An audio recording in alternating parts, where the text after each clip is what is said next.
This video is a follow-on from the previous 12 videos dealing with price in the precious metals markets. If you haven't seen those videos, I'd recommend you doing so before watching this one. So let's pick up where we left off and look at inflation some more. In the previous video, we looked at the pernicious effects of inflation and wealth protection. In this video, I'm going to look at the consumer price index and the narratives put out by the Fed, etc. So let's take a quick look at the consumer price index. I'm going to be doing a separate video about the CPI sometime in the future, so what I'm going to say here is really only in passing. The CPI is the official index that measures the monthly change in prices paid by US consumers. It's comprised of prices for a basket of goods and services representative of aggregate US consumer spending.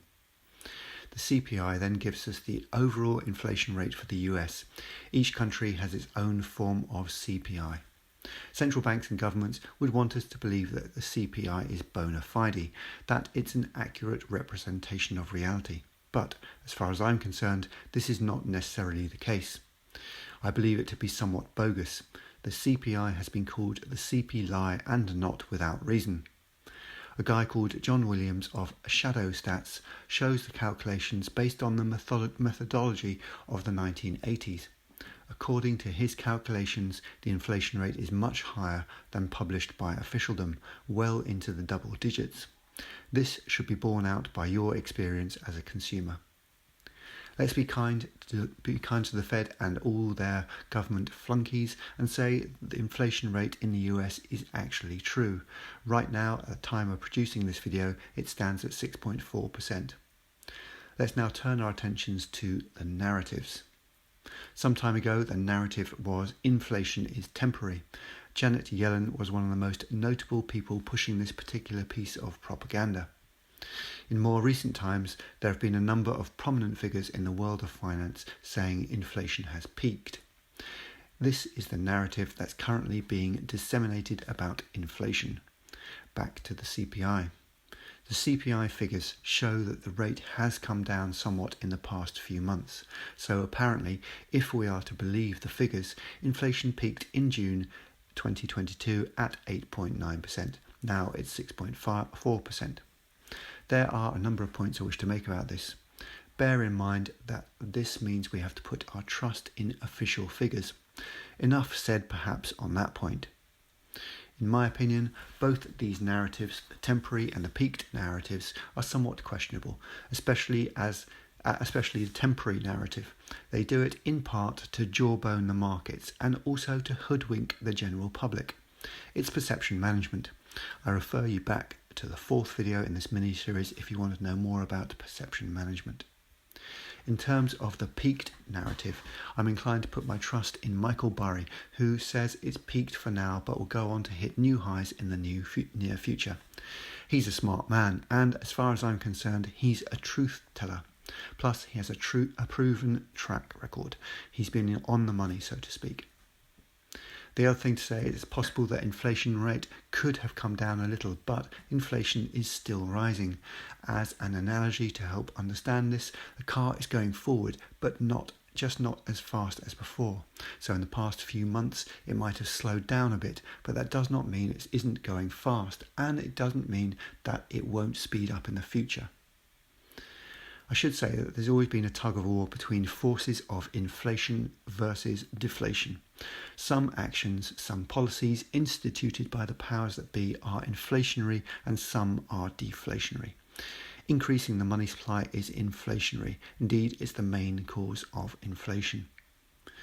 Issues regarding supply shortages for goods, be that a man-made crisis or arising organically, can also be inflationary. So, if something is in short supply but demand remains strong, prices will typically rise.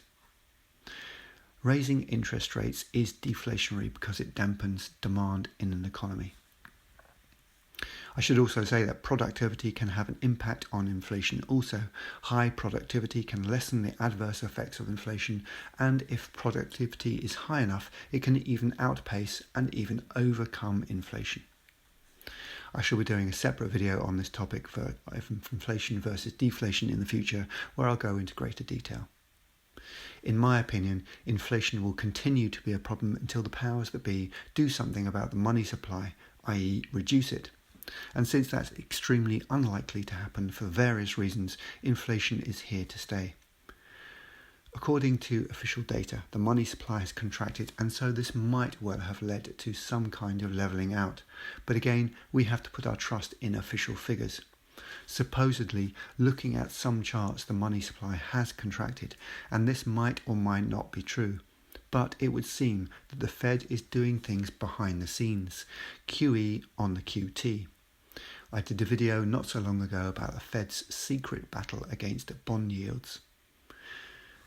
As Gregory Mannarino of Trader's Choice on YouTube is wont to say, open quotes, their aim is to buy it all, close quotes.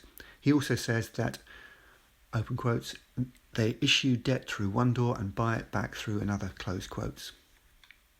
And finally, as the worldwide de-dollarization trend continues, those dollars that are currently residing outside of the US will return to the US and cause superinflation.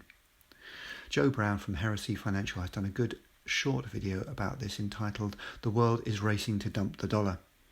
I would highly recommend watching that video as an introduction if you don't know anything about this particular topic. He's a good man in my opinion, and another truth teller.